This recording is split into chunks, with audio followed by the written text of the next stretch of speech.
Szevasztok, huligánok! Üdvözöllek titeket ebben a rövid bevezető videóban. Ez nem másról szól, mint arról, hogy leszögezzem, ez nem egy játéktartalom lesz, ez nyilvánvaló, hanem ez egy kicsit mélyebb téma, viszont én úgy gondolom, hogy ez abszolút beleillik a tematikánkba, hiszen akkor, amikor én ezt a közösséget és ezt a csatornát úgymond megálmodtam, és elkezdtük felépíteni, akkor egyfajta alapkőként tekintettem arra, hogy egy segítő közösséget építsünk.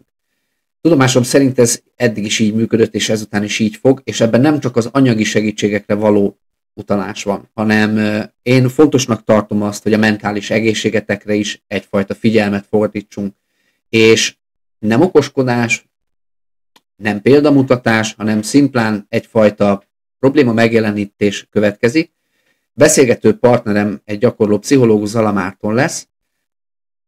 Megadatott az a lehetőség, hogy sikerült egy órára összeülni, sokkal többet is lehetett volna erről a témáról beszélni, és kérlek fogadjátok nagy szeretettel az ő véleményét is, hiszen nagyon sok minden okos dolgot fog mondani ezzel kapcsolatban, illetve hát nem mondom, hogy jó szórakozást, hiszen ez ezért egy mélyen szántó téma, hanem kellemes tartalomfogyasztást kívánok. És itt utólag megemlíteném azt teljes mértékben komolyan, hogy ha esetleg magadra ismersz jelekben, illetve a körülötted lévők közül, akit látsz, hogy szüksége lehet segítségre ezzel kapcsolatban, akkor remélem, hogy ez egyfajta támpontot fog tudni nyújtani abban, hogy hogyan közelítsétek meg ezt a problémát, hogyan és hol kell elkezdeni segítséget keresni ezzel kapcsolatban.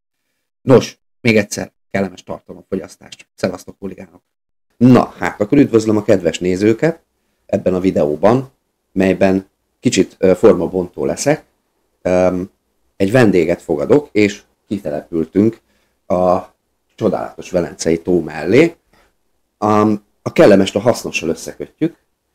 Hadd mutassam be nektek Zala Mártont, pszichológus, szexuálpszichológus. Gyakorlatilag arról fogunk itt beszélni úgyis, ami mind a kettőnket engem már érint, téged érinteni fog, vagy érintett korábban. De ugye beszélgettünk, hogy te nem voltál annyira belemerülve ebbe az online világba.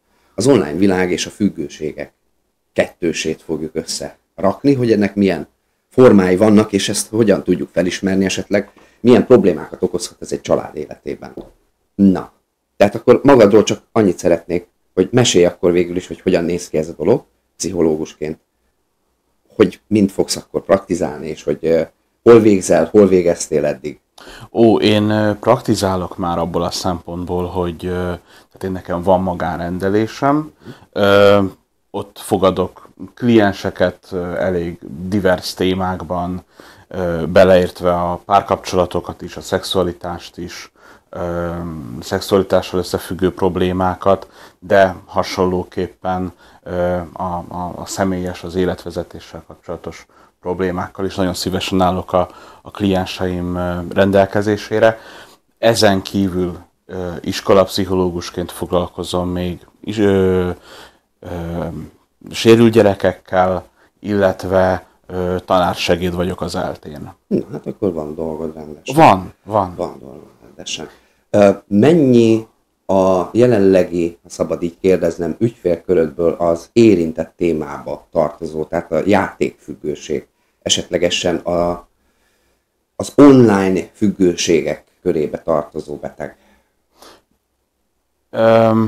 Az online függőségeket ragadnám itt meg első körben. Tehát azért azt látni kell, hogy ez az online világ, ez teljesen beszippantott bennünket. Tehát, hogy ez nem egy kis szelete lett az életünknek, hanem tulajdonképpen mi lettünk egy kis szelete az internetes világ egy részének, és innentől fogva szinte azt mondhatom, hogy rendkívül sok érintett van ebben a tekintetben. Igaz ugyan, hogy nem feltétlenül a játékos függőség az, aki igazándiból nagy populációt tesz ki a kliensek között. Tehát jóval nagyobb, mondjuk akik felnőtt filmes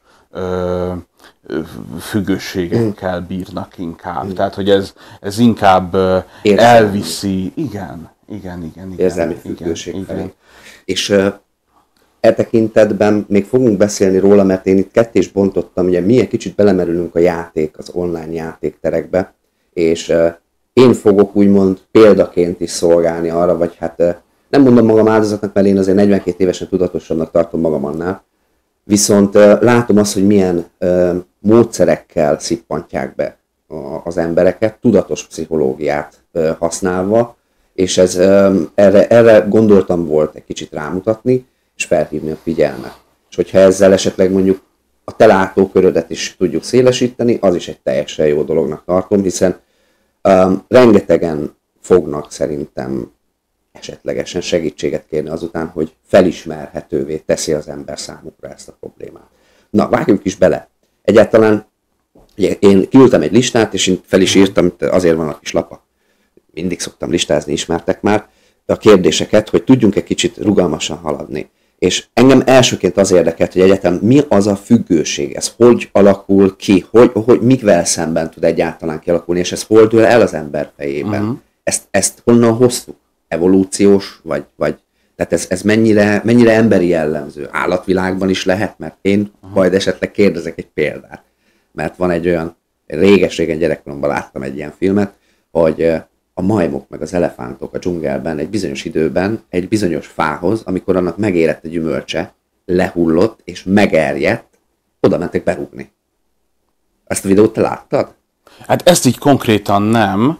Én olyat láttam, az is egy jó pár éves ilyen, talán National Geographic-os történet volt, ahogy mai szemmel talán kicsit megmosolyogtató technikával, de akkoriban ez ilyen nagyon nagy kuriózum volt, hogy csináltak ilyen mindenféle robot hasonmást, és akkor robot delfint, meg robot polipot, meg ezt-azt, úgy, hát megnézték a társak, hogy neked úgy de valahogy gyanús vagy, de befogadták, és hogy így olyan felvételeket is tudtak csinálni, amik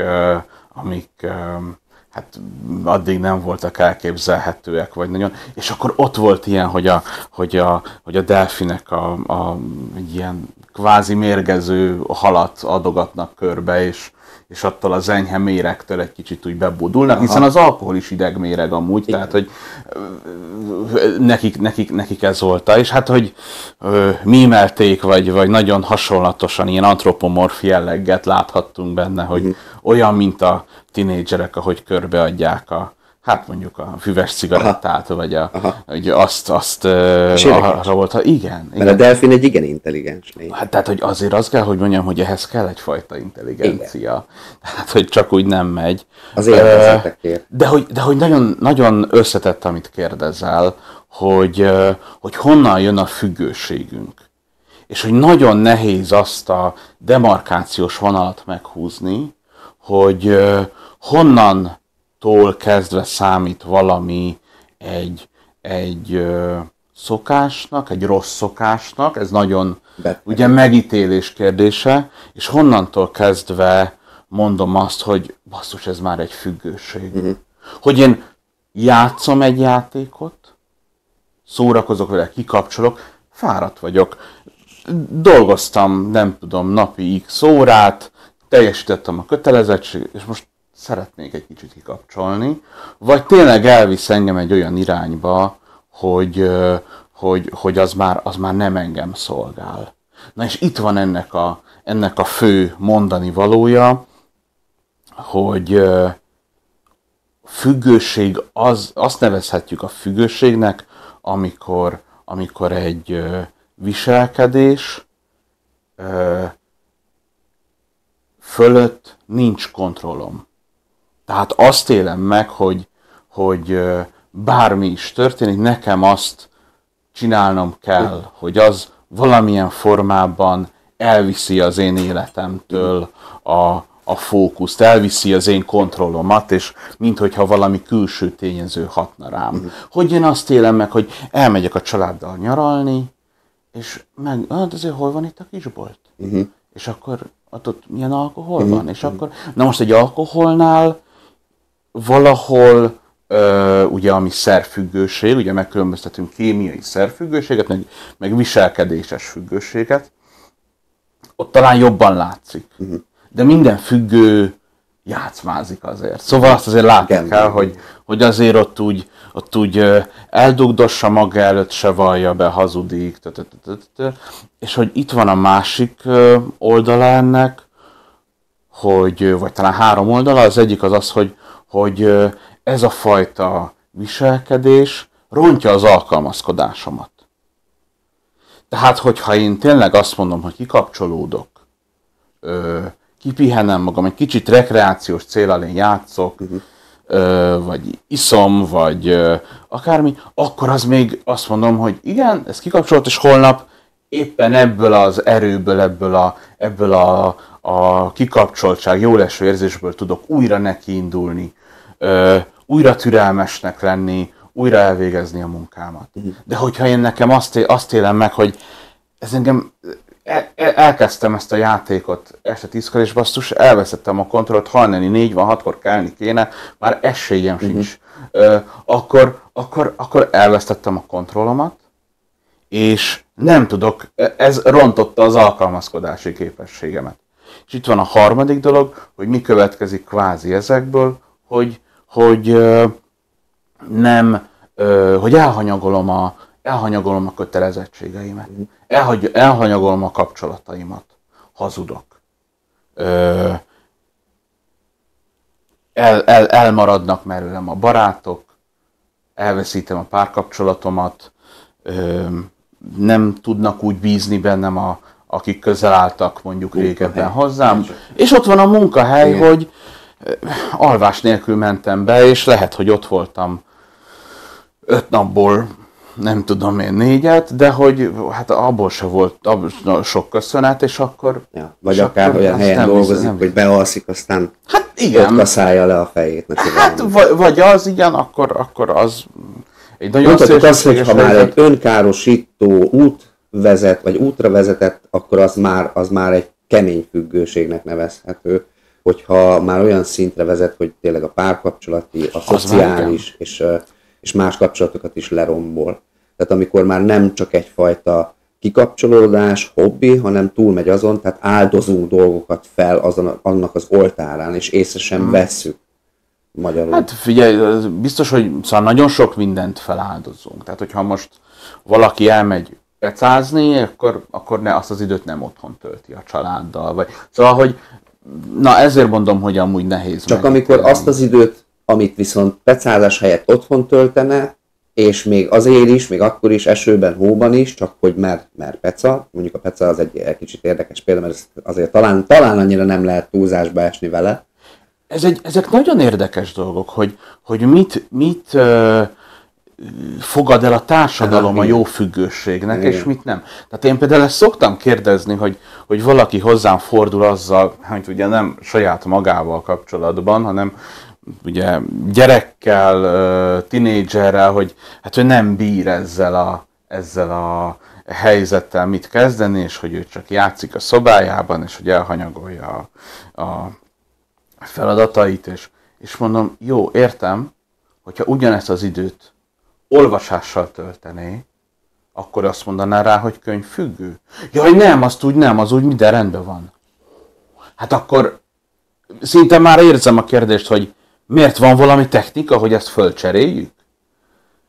Miközben amúgy igen, tehát azt gondolom, hogy egy jó regény élménye az tud annyival magával ragadó lenni, mint egy jó videójáték, de hogy érted, az alkoholizmust, mint függőséget, a drogfogyasztást a társadalom egy meglehetősen nagy része elítéli, az ritka az, aki azt mondja, hogy az valami csoda dolog. Nyilván egyértelmű, mi sem mondjuk ezt, de hogy ott van a másik oldala, hogy ezt a munkamániát, ezt a workaholism dolgot, meg kb. Mindenki elfogadja. Jó, milyen dolgos ember.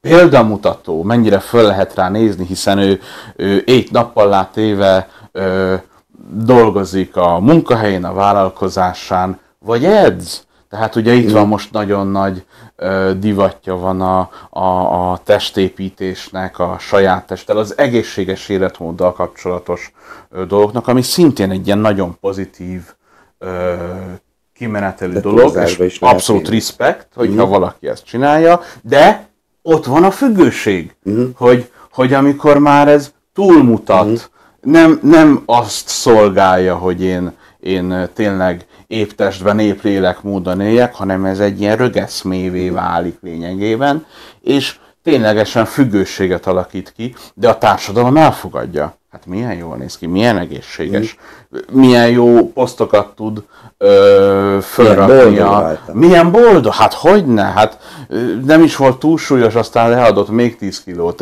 és milyen jól néz ki. Ez is egy függőség, vagy át tud menni függőségbe. Vannak azért érdekes dolgok, amik függőséghez vezetnek, és mégsem veszed észre. Abszolút. Na. De lényegében mindenből lehet függőség. Mert nem a függőség, nem a cselekvés tárgya az, ami eldönti. Tehát lehet valaki kakaófüggő, szexfüggő. Tehát, hogy abszolút. Az agyad dönti el valójában, ami neked örömöt okoz. És ugye ez volt is nálam egy kérdés, hogy valójában ezt miért csinálja az ember? Tehát ez a dopamin, hogy hajhásszuk a boldogság hormont, hogy ez nekünk csak ez okoz örömöt, és minél több, és ugye ez is egyfajta hormon, ugye, a dopamin, és minden hormonból, ha valamit, mint a drogból is, egy rezisztencia kialakulhat, vagy mondjuk nem váltja már ki ugyanaz a dolog azt az érzést. Igen. De tudod, én nekem az a terápiás tapasztalatom, hogy amikor a klienseim hozzám ilyen hormonális magyarázatokkal fordulnak, akkor ők azt a problémát eltolják maguktól. Szóval felelőst keres. Abszolút. Tehát, hogy egy valami olyan dolog, a hormonháztartásom az olyan rajtam kívülálló dolog, azt valahogy javítsuk meg, termeljünk több örömhormont, csökkentsük le azokat a stresszhormont, és akkor, ha ez így megvan, akkor én nekem boldog életem van. De hát ez nem ilyen egyszerű, és én meg azért talom el magamtól, mert ez egy borzasztó komplex rendszer, amire még felületesen rálátni is borzasztó nehéz, én meg éppen hogy csak így látok rá, de ennek hadd mutassa meg egy fontos aspektusát. Szóval, hogy amit mondtál, ez a rezisztencia, tehát hogy én inkább, hogy hozzászokás, inkább úgy mondanám, hogy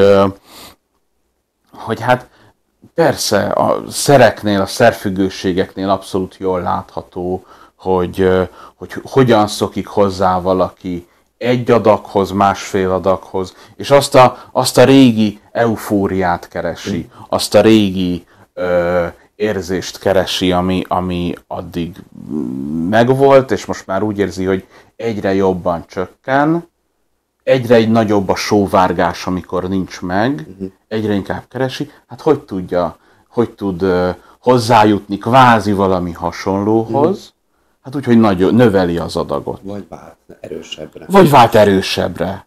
Ugyanez megvan a viselkedéses függőségeknél, hogy ugye ott is váltja, mondjuk, hogyha felnőtt filmes tartalomról van szó, vált egy erősebb ingeranyagra, vált egy durvább videóra, de játéknál mit tud csinálni? Alapvetően növeli a vele töltött időt. És reméli, hogy történik. És itt említettem, emlékszem, az előbb beszélgettünk még egyfajta kiégésről, hogy ugye, amit mondtál, hogy mindig belép, minden nap próbálja a játékot játszani, mert ez neki örömöt okoz. Viszont egy idő után, ugye vannak ezek az online játékok, és mindennek, ennek is vannak hátulütői, vannak árnyoldalai, nem úgy megy a dolog, és frusztrálódik rajta. És beleöli az idejét, minél több időt, és ugye mondjuk azt, hogy pénzt, mert itt azért a pénzt is meg kell említeni erősen, hogy az egzisztenciát is érintheti, és ez mondjuk egy fiatal esetében ez úgy mutatkozik meg, például egy free-to-play, egy ingyenesen játszható játékban, hogy az idejével fizet. Ugye mindig szoktam mondani, hogy nincs ingyenesen játszható játék. Vagy az időddel, vagy a pénzeddel fizetsz.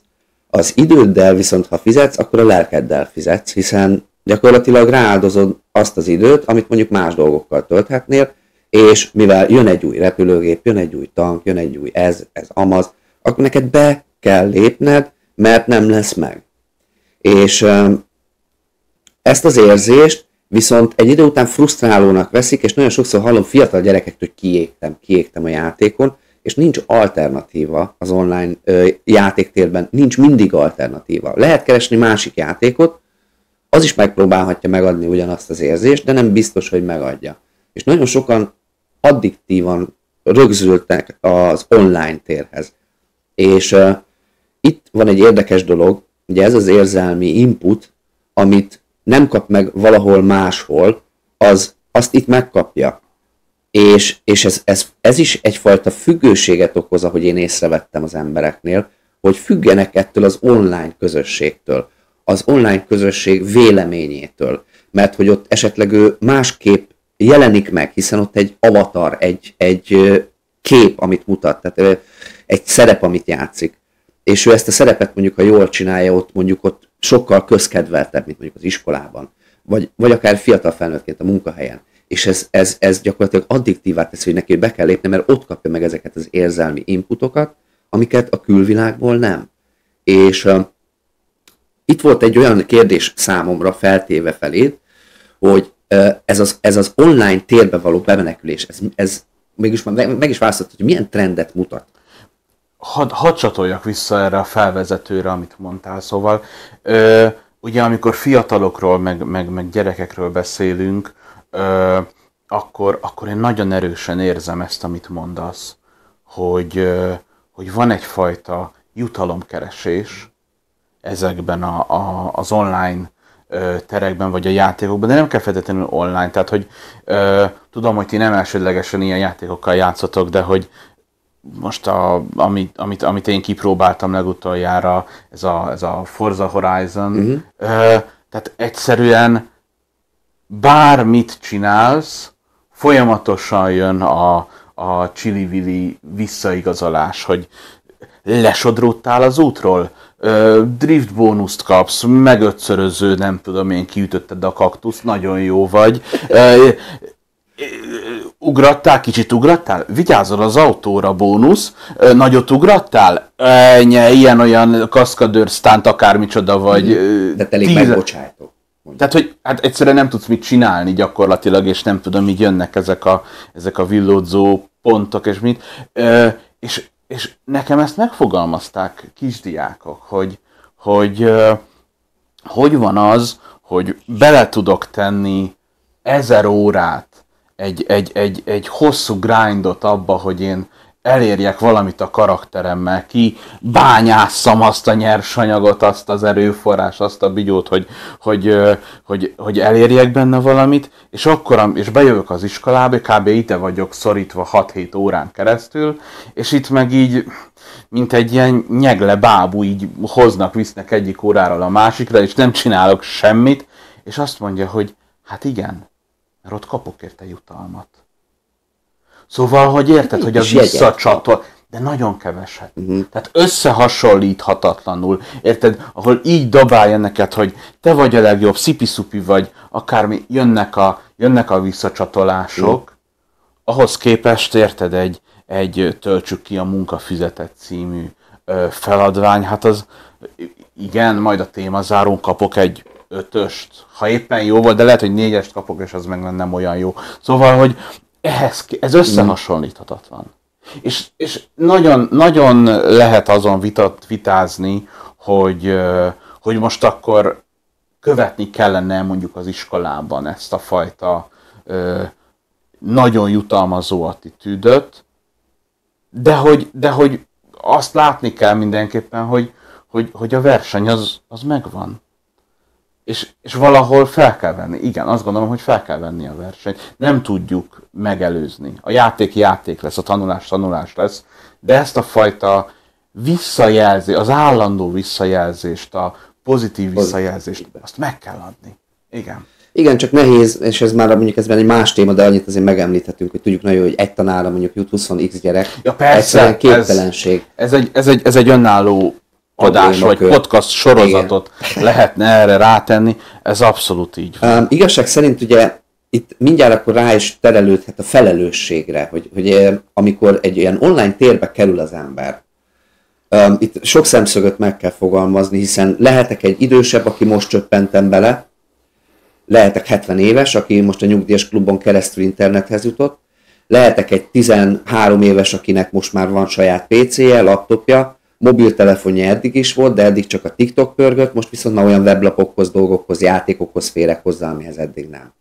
Illetve ugye itt vagyunk mi, a 40-esek, akik gyakorlatilag az első gamer generációit mondhatjuk úgy Magyarországon, mert én is abban a korban voltam, amikor bejött ez az online világ, és gyakorlatilag rá lettünk kényszerítve, ahogy mondtam is, hogy online térben mozogjunk, és elkezdtünk egyre többet online lenni, egyre többet foglalkozni ezekkel a dolgokkal, és jöttek ugye ezek az influencer dolgok, tehát amikor már a való életet sűrítették bele, vagy a valósnak vélt életet sűrítették bele ezekbe az online terekbe, videókba, 3 percekbe, 15 másodpercekbe. És gyakorlatilag ezek a portálok, amik ezeket közlik, én nem tudom felelősnek tartani őket, mert ők csak egy közlő környezet, viszont itt jönnek a játékfejlesztők, jönnek az influencerek, akiknek viszont tartom a felelősségét, mint például, amit említettem, hogy a játékkészítő gyakorlatilag belerakja a játékba azt a frusztrálást, hogyha kimaradsz, lemaradsz. Ez az első lépcső, ami egyszerűen úgy gondolom, hogy nem PEGI listák, meg ilyesmi kellene, hogy legyen, és most itt én egy véleményt formálok, elnézést, de szubjektíven ez az véleményem, hanem ténylegesen is azért pszichológiát használnak ellenünk, az emberek ellen, és beszippantatják az embereket ezekkel a módszerekkel.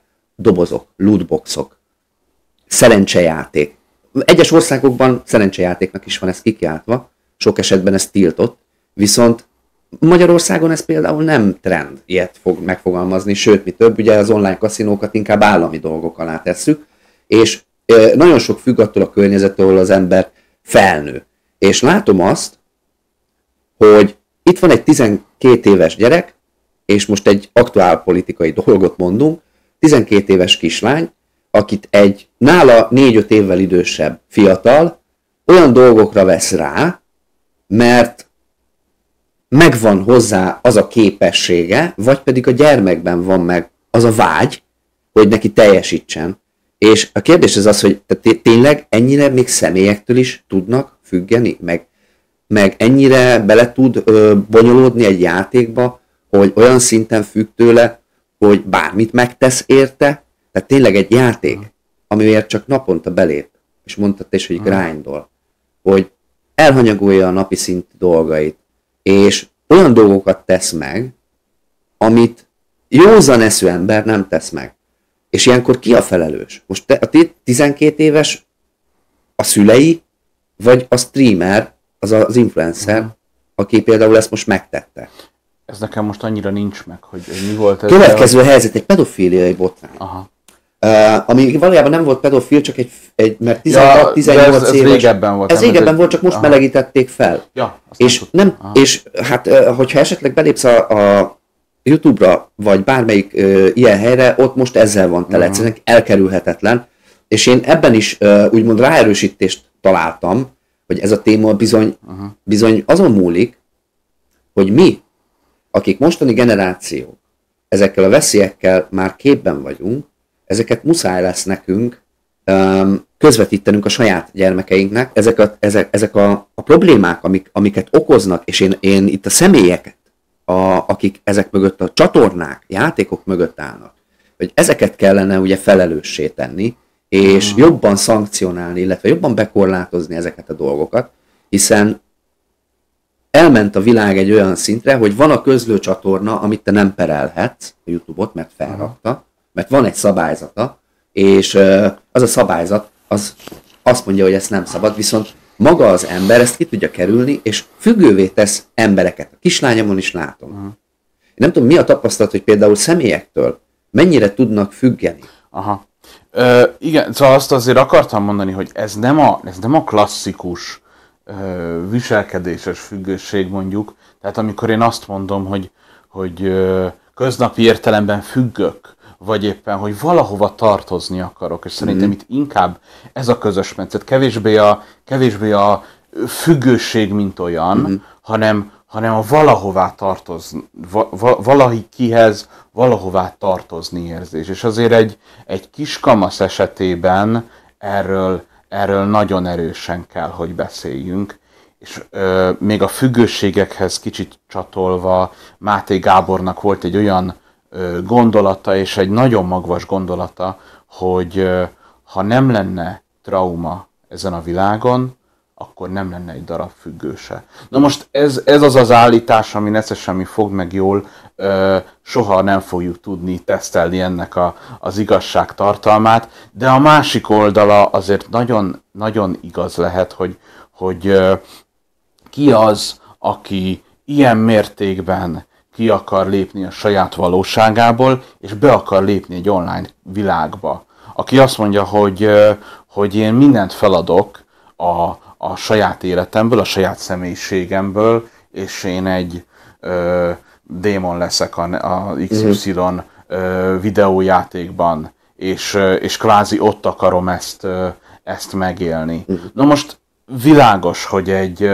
egy közösség hatalmas megtartó erő lehet akkor, hogyha az a fiatalnak egy személyiségét támogató, javító, fejlesztő hatású, de nyilván ennek ott van a felelőssége, hogy ezzel visszaélek, ezt mint influencer a magam irányába csatornázom és visszaélek ezekkel a lehetőségekkel, vagy tényleg azt megtartom egy építő közösségnek.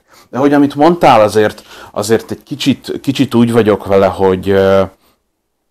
hogy persze látjuk azt, hogy milyen játékokkal játszanak a fiatalok, és a fiatalok alatt értem a kiskamaszokat 10 évtől, nem tudom én, 16-18 éves korosztályig, és hogy azért azt is látni kell szerintem, hogy a játékaink nagyon nagy része, amiket talán nem is annyira jó, hogy játéknak címkézünk, tehát amennyire játék a tapsolós lepke, meg a homokozó, meg a csúszda, úgy azért nem játék a GTA.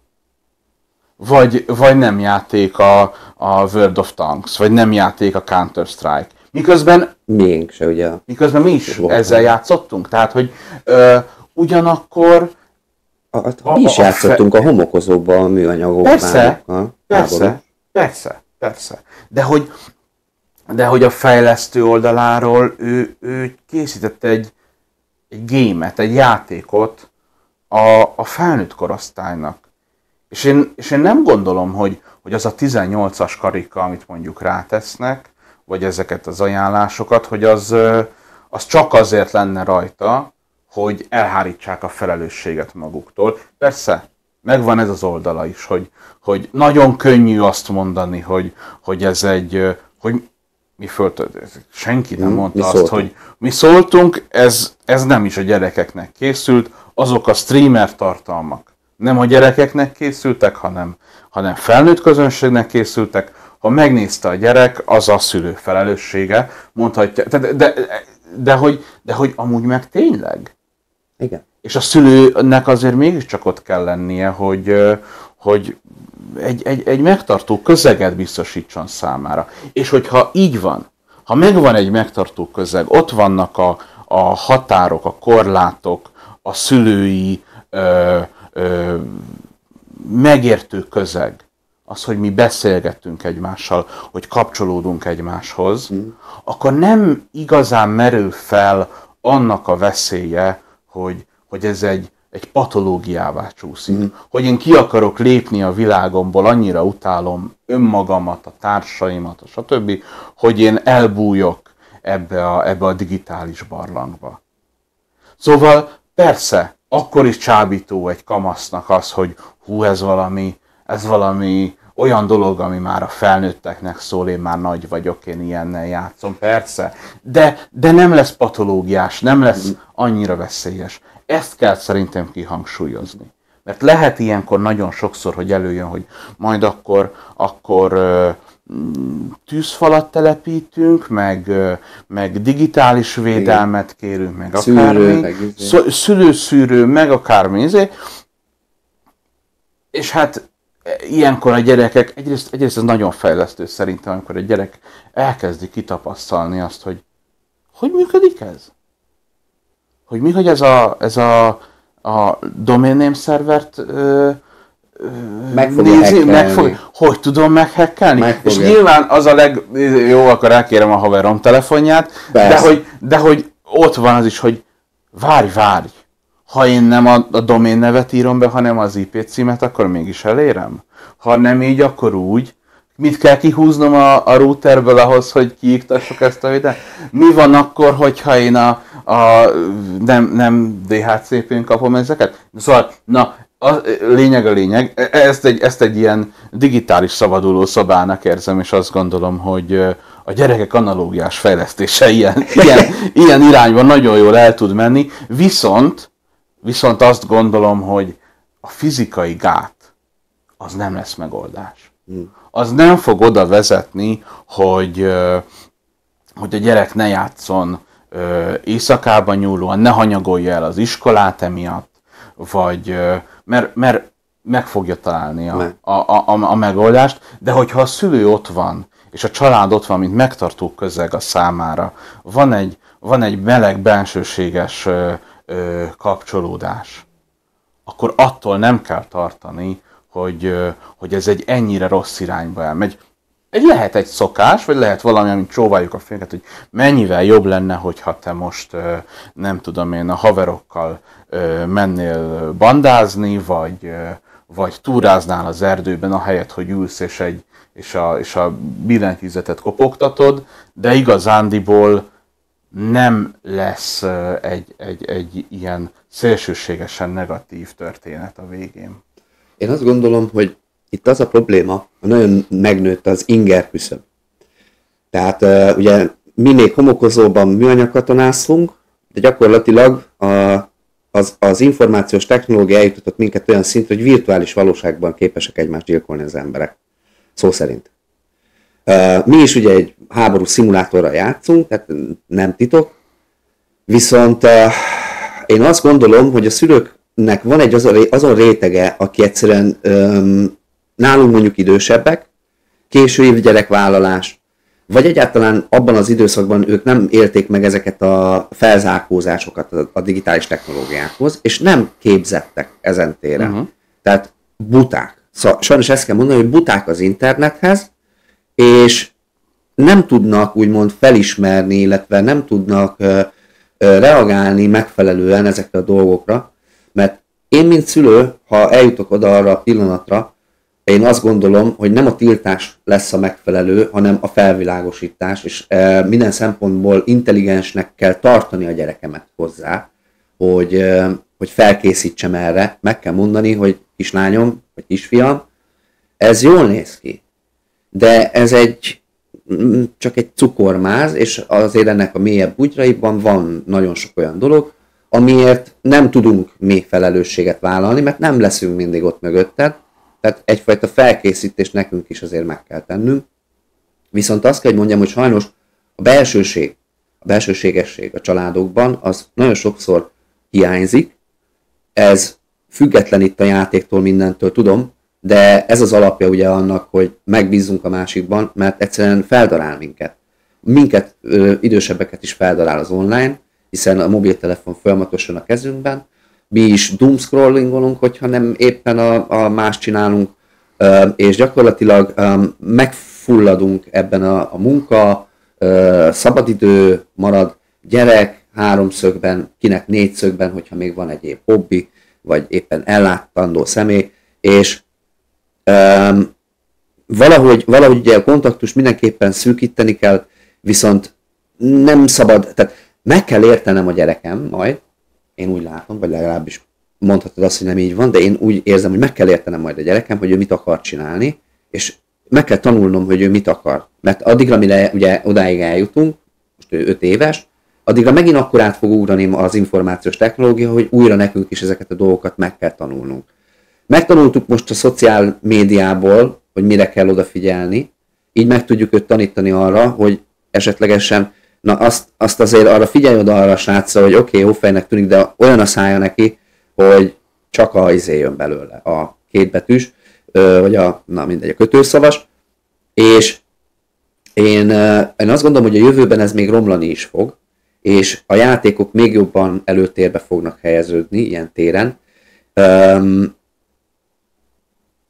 És beszéltünk, és itt egy kicsit így rákérdeznék az ADHD-re, mert furcsa összekötés most a kettő, viszont a családban nagyon sok olyan dolog van, amit az emberek sem magukban, sem a családtársukban nem ismernek fel. És nagyon sokszor a tudatlanság okozza a konfliktusok nagy többségét, és ugye megyünk egy tiltásba, meg megyünk egyfajta ellenállásba, ami ellenállás szül. Hogy jelen pillanatban ez az ADHD dolog, hogyha tudjátok mi az nem, akkor most, vagy ha nem tudnátok, akkor most ugye annyi, hogy ez egy felnőtt kori hiperaktivitás, ugye, ha jól fogalmazok? Vagy ennek hát a magyar megfelelője? Hivatalosan ugye ez az Attention Deficit Hyperactivity Disorder. Tehát ez a figyelemzavaros hiperaktivitás. Igen. Az, ami ennek a betűszónak a magyar jelentése. És nem feltétlenül felnőtt kori, tehát hogy van hiszen igen, minden felnőtt gyerek volt egyszer, tehát ez jellemzően ez egy öröklődő tünetegyüttes, egy mentális probléma, ami nyilván elkezdődik gyerekkorban, diagnosztizálható gyerekkorban, és hát én nekem például a klienseimnek egy nagyon nagy része, vagy egy meghatározó része döbben rá most felnőttként, hogy de jó lett volna, hogyha nekem ezt annó diagnosztizálták volna, megmondták volna, hogy én nem lusta vagyok.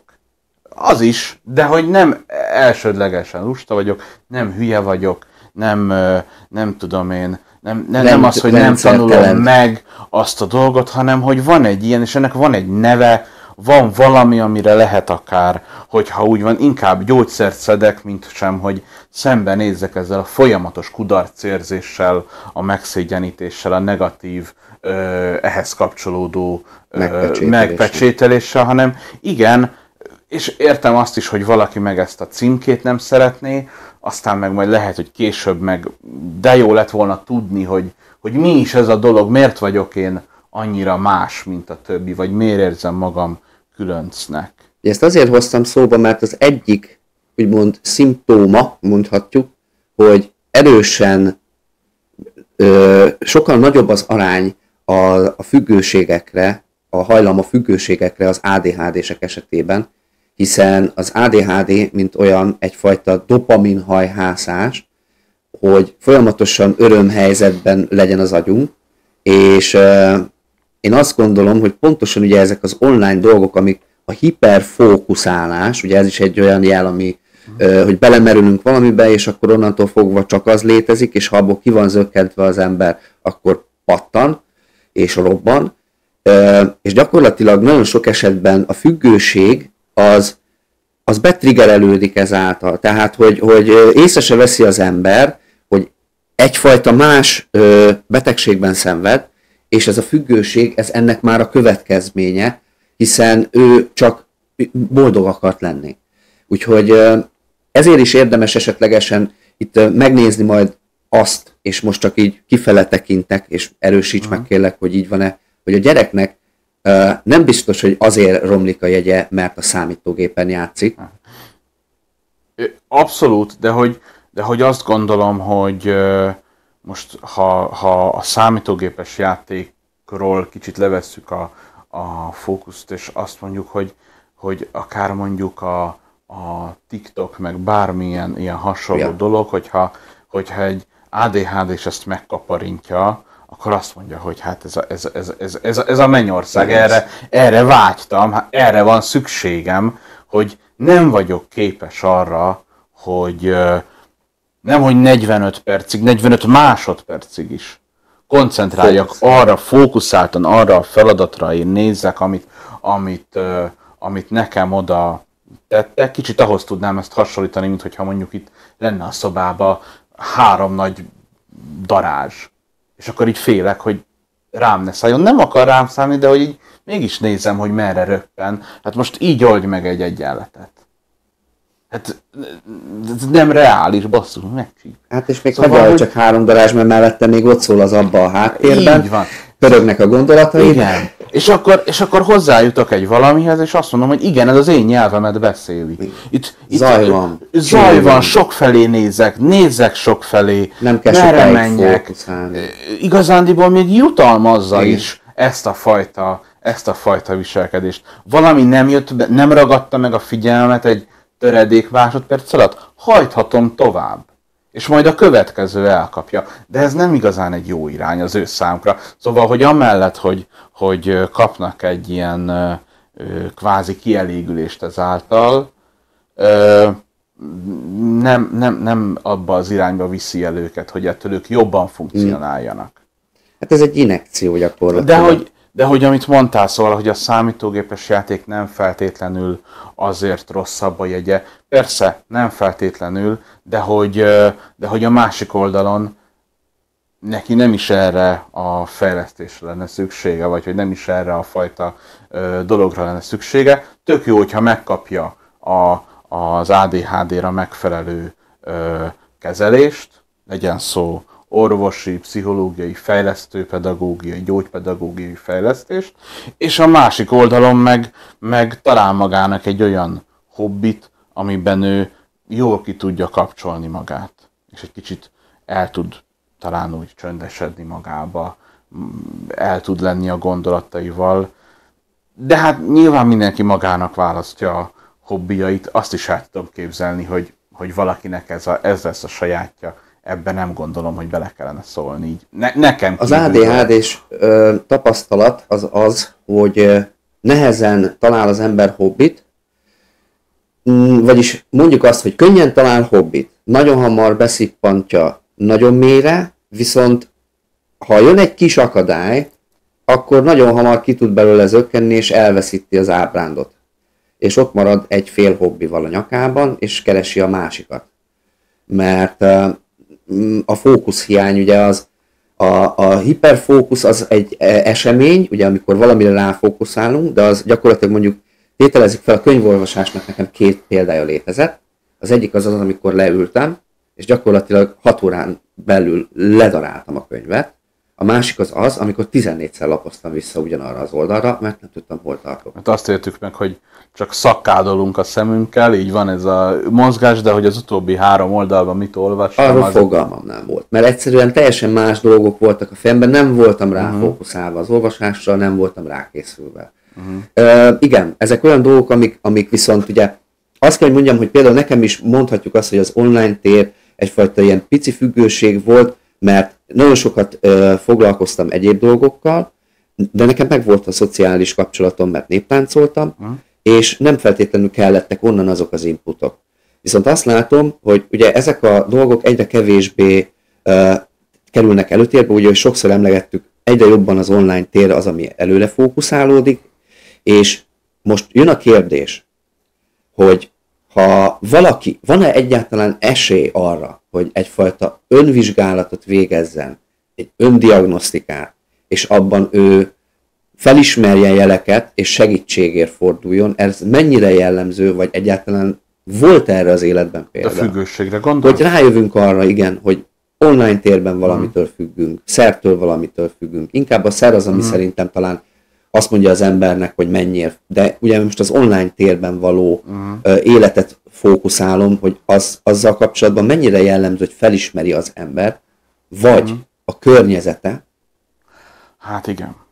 És hogy az ember hova tud fordulni, van-e értelme egyfajta önjavításnak, vagy ha a környezetének mégis beadja a derekát, mert elhiszi, hogy probléma van, az a környezete hova tud fordulni segítségért, hova érdemes.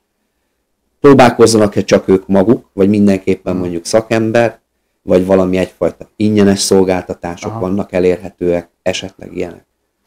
Ugye azt látni kell, hogy mint azt hiszem általában, ami ilyen egészségügy közeli helyzet, az vagy borzasztóan hát nem túlárazott, de borzasztóan nagy ára van, maradjunk ebben, hogy ez tehát hogyha az ember ilyen magán egészségügyi keretemken belül szeretne ilyen jellegű segítséget igénybe venni, akkor az egy mélyen zsebben nyúlós dolog lesz. És ugye az állami erre szakosodott hát szolgáltatók pedig igazándiból hát nem is ezekkel a problémákkal néznek szembe. Tehát ott jóval nagyobb, ugye a szerfüggőség az alapvetően azért nem csak az ember pszichét gyilkolja, de a testét is nagyon erőteljesen, és hát nyilván oda nyúlnak, ahol nagyobb a szükség. Tehát nem nagyon gondolom, hogy lenne erre ilyen állami kereteken belül hathatós megoldás. Aztán lehet, hogy van olyan, amiről én nem tudok. Az öngyógyítás, mint olyan, szóval, hogy azt gondolom, hogy ha teszek valamit magamért, ha felismerem a problémát, azzal már előrébb vagyok, mintha nem tenném. Ha belátom, hogy igen, én nekem van egy problémám ezzel kapcsolatban, akkor az már egy nagyon nagy lépés. Mert ugye a legtöbb függő valahol mentegeti magát. Maga előtt is játszmázik, hogy akkor hagynám abba, amikor csak akarnám. De nem akarom.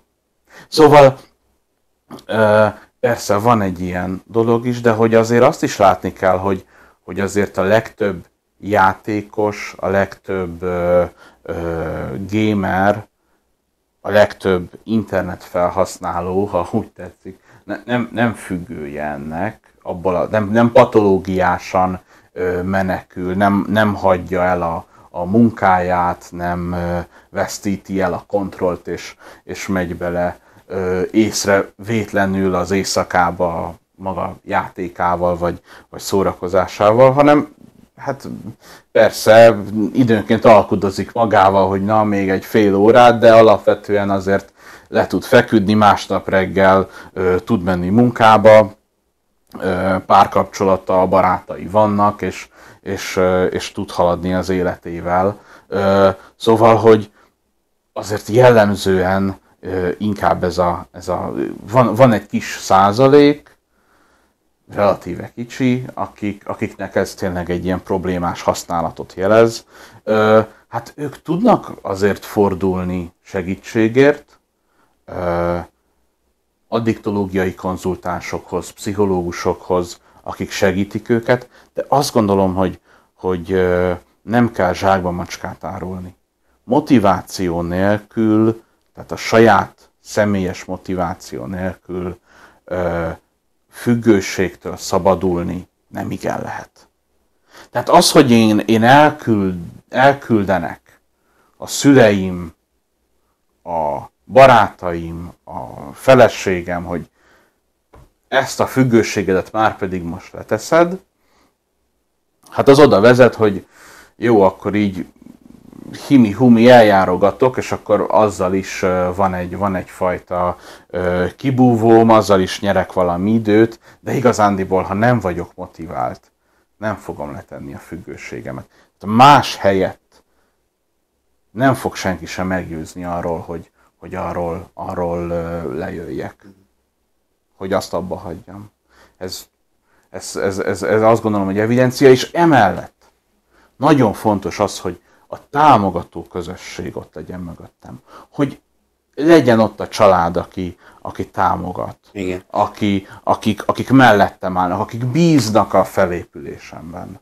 Akik tudnak segíteni, és alkalmasint tudnak megbocsájtani akkor, amikor botlik. Mert azt gondolom, hogy aki függő, az botlik. Egyetlen egy fejlődésünk sem lineáris. Tehát nincs olyan, hogyha ezt egy tanulásként fogjuk fel, hogy én rátanultam a jóra, rátanultam arra, ami jutalmaz engem, és most kb. Le akarom jönni róla, vissza akarom tanulni, vagy el akarom felejteni azt, hogy hát az így nem megy. És lesznek megcsúszások. Azt mondják, hogy aki függő, az mindig függő marad, legfeljebb tiszta. Ez a viselkedéses függőségeknél sincsen másképp. És hát igen, botlik. De hogy akkor ott van a család mögötte, aki meg tudja őt támogatni. Tud mellette, vagy a barátok tudnak mellette lenni, és tudják őt segíteni, mondjuk. Érdekes eset az, amikor az online térben mondjuk úgy a klántársai azok pont, akik tudnak ebben segíteni. Hogy a játékban kicsit esetlegesen normalizálódjon a helyzete. Mert ez érdekes, hogy onnan kapod a gyógyírt, ahol amúgy fuldokolsz. Aha. De ez is egy megoldás, mert nagyon sok segítő közösség van, és épülgetnek, és azért hál' Istennek azt veszem észre, hogy próbálják a mentális egészségüket is úgymond karbantartani ezeknek a fiatalabbaknak, és valós életben is van találkozgatás, meg ilyesmi, tehát egyfajta fizikális kontaktus is létrejön, és ez nagyon fontosnak tartom, hogyha az online térből egy pozitív irányú fizikai materializálódás történik, tehát ténylegesen találkoznak, hogy az azért tényleg egy támogató dolog tud lenni, és kevésbé tudja úgymond beszippantani, hogyha így magára marad. Tehát, vagyis az a szemben, ha magára marad. Mert ugye sokan magukra maradnak az online térben ezekkel a problémákkal, és észesen veszik, hogy gyakorlatilag ott fuldokolnak.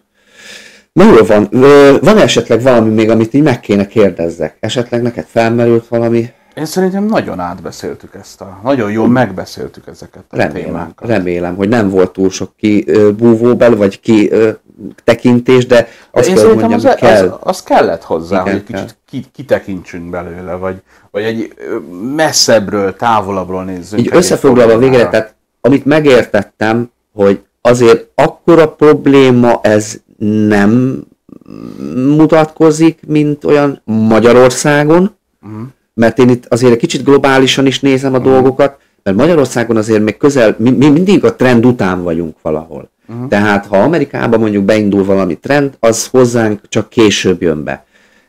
És úgymond mi mindig trend követőek vagyunk. Viszont azért az jellemző, hiába keleti ország vagyunk, tehát a mi agyunk az egy kicsit másképp működik. Viszont a fiatalokon azt már látni, hogy ők nagyon jól asszimilálódnak ezekhez az új trendekhez, rohadtul bele tudják élni magukat, és ahogy te is mondtad, ez a TikTok meg ilyesmi, ez gyakorlatilag a részükké vált. Tehát ami nekünk tanulandó dolog volt, az nekik reflex. És hogy a jövőben ez vajon romlik, vagy már a mi hatásunkra, vagy a saját eszükre hallgatva ez a trend, ez inkább elfolythatóvá válik, vagy egy úgymond kezelhető szinten marad, mert nő az internet, és egyre több helyre jut el, tehát a gyerekeknek már egyre fiatalabb korokban ott van a kezükben, és tehát ebből fakadóan kell lennie valamilyen trendnek. Te hogy gondolod, ez súlyosbodni fog, vagy tudatosabbak lesznek esetleg az emberek? Ez megjósolható? Vagy látható valami? Hogyha most a függőségeket nézzük, akkor azt mindenképpen érzékelni kell, hogy nem arról van szó, hogy a gaminggel, ugye van ez a gaming, a játékos függőség, van a gambling, ami a szerencsejáték függőség, hogy ezek a viselkedéses függőségek, ezeknek nem igazán csökken az arány, vagy tehát nem igazán csökken az esetszám. Ugye azt látni kell, azért nem is akartam számokat hozni, statisztikákat hozni, mert borzasztó nagy az elbújás. Igen. Nagyon nem látszanak ki a felszín alól. Hát ő játszik, jó, mi van akkor? Szóval, hogy viszont ami nő, ami most nagyon-nagyon a viselkedéses függőségben nagyon erősen jön ki, az ugye a telefonos függőség. Tehát a mobiltelefonos játék függőség az arányait tekintve tényleg kilő, főleg a fiatalok körében, tehát ugye ott aztán a felhasználói bázis, és ezáltal a függők arány is nagyon erősen kilő, miközben nem csökken a számítógépes játékfüggők száma sem, csak az arányuk innentől fogva. Valahogy mindig csak pótlódik, nem? Hát hogyne. De pont ebből adódik az a dolog, vagy pont ez valahol a függőségeknek egy fontos része, hogy azt gondoljuk, hogy a játék tesz függővé, valamilyen szer tesz függővé, a kaszinó tesz függővé, de közben hát nem valószínű, hogy erről van szó, hanem annak a kvázi sérült személynek, annak a sérült gyereknek a kötődésében, a kapcsolataiban, az önértékelésében sérült személynek a pótlás, az, hogy én kompenzáljam ezeket a hiányokat, azokat megtalálom ezeken a tereken. A visszaigazolást megtalálom ezen a téren. És hogyha én erre éhes vagyok, hogyha én ezt éhezem, és akarom, hogy erre ez jöjjön, na, akkor könnyen rá tudok csúszni. De ez nem a szerben volt, ez nem a feltétlenül olyan erősen a játéknak a dizájnjában. Persze, hát ők se akarták úgy, hogy ne legyen benne, de hogy nem annyira abban volt, hanem abban volt, hogy nekem van egy hatalmas hiányom. Ja. Én még azt is merem feltételezni, hogy talán ez a trend, és ezt zárszóként reméljük, hogy jövőképben ez meg is marad így, hogy azért vannak emberek, akik ezt kinövik. Mármint a függőséget? Nem. De mondjuk úgy, hogy fel tudják cserélni, ahogy te is mondtad, mert megkapják. Mondjuk tételezzük fel, hogy valamilyen úton módon kiszakad ebből az online térből csak egy órára. Aha. Megismerkedik egy lánnyal, fiúval, és teljesen más nézőpontot talál, és háttérbe tud szorulni. Abszolút. És gyakorlatilag így ki tudja nőni, mert felnő. Igen, és ez egy fontos dolog, ez a felnövés, mert ahogy mondtad is, hogy azért a felnőttek és a gyerekek között, meg a felnövésben van egy nagyon nagy különbség, hogy azért vannak megoldási módjaink. Szóval valaki, akinek már vannak kész vagy kvázi egy ilyen fix személyisége, már felnőtt, a pszichés értelemben is felnőtt, és sokkal nehezebben lesz rá csúsztatható egy ilyen pályára, befolyásolható, hogy elinduljon egy patológiás irányba, mint valaki, aki még így keresgéli, teszem azt önmagát, és így, ja, hát ebben találtam meg magam. Igen. És akkor elindul egy patológiás irány. Jó, hát reméljük azt, hogy maradunk ebben a trendben. Nagyon szépen köszönöm, hogy eljöttél, és vállaltad ezt a beszélgetést, és szerintem remélhetőleg nektek is tanulságos lesz, főleg az idősebbeknek, vagy majd amikor ti lesztek idősebbek, akkor visszanézitek ezt a videót, és tanuljatok belőle. Én köszönöm szépen, hogy beszélgettünk, és köszönöm szépen, hogy meghallgattátok. Találkozunk majd legközelebb egy hasonló videóban, nem ígérem meg, hogy a közeljövőben, de majd dolgozunk rajta. Na, szevasztok, huligánok! Sziasztok!